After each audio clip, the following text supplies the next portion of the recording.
بلکې یو انسان په خوب کې د سرو زرو دروازه وویني نو دی انسان ته به الله رب العالمین ښایسته ښځه ورکوي، ښایسته بیبي به وي. خو په ده باندې السلام علیکم ورحمت الله وبرکاتو.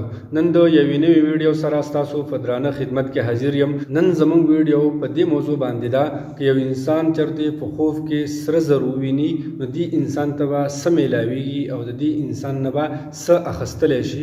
خو د دې نه مخکې دا خبره یاد ساتل پکار دي چې کله انسان یا ښه خوب وویني او یا بد خوب وویني، یا داسې خوب وویني چې دله ډېر خوشحاله کوونکی او یا یو داسې خوب وویني چې دله ډېر خفه کوونکی، نو دی انسان له چرم دا نه ده پکار چې دا یو عام انسان ته بیان کړي او هغه وله د دې تعبیر ورکړي، بلکې دی انسان له پکار ده چې دا خوب هغه چاته بیان کړي چې هغه د خوبونو په تعبیرونو کې پوره مهارت لري او د خوبونو په تعبیرونو باندې په پوره طریقې سره پوهیږي.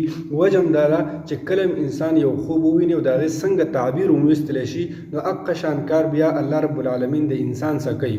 نو انسان له پکار دی چې کله ښه خوب وویني یا بد خوب وویني نو دا داسې کس ته بیانول پکار دي چې هغه د خوبونو په تعبیرونو باندې پوهیږي، نو دله به د خوب صحیح تعبیر ورکړي. اوس راځو موږ د دې طرف ته که یو انسان په خوب کې سره زر وویني نو ده ته به څه حاصلیږي او د ده نه به څه اخیستلی شي.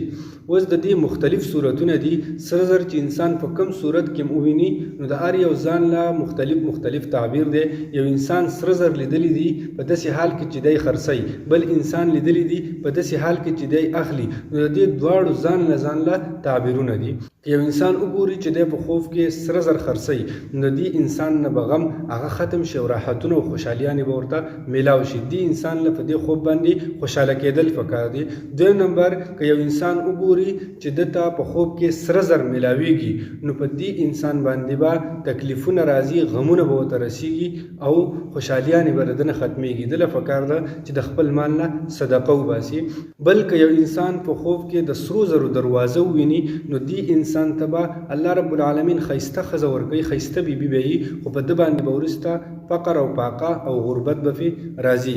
بلکې یو انسان په خوب کې د سرو زرو کمره وویني، دی ګوري چې په خوب کې د سرو زرو کمره وویني نو د دې انسان کور به وسوځولی شي او ختم به کړی شي.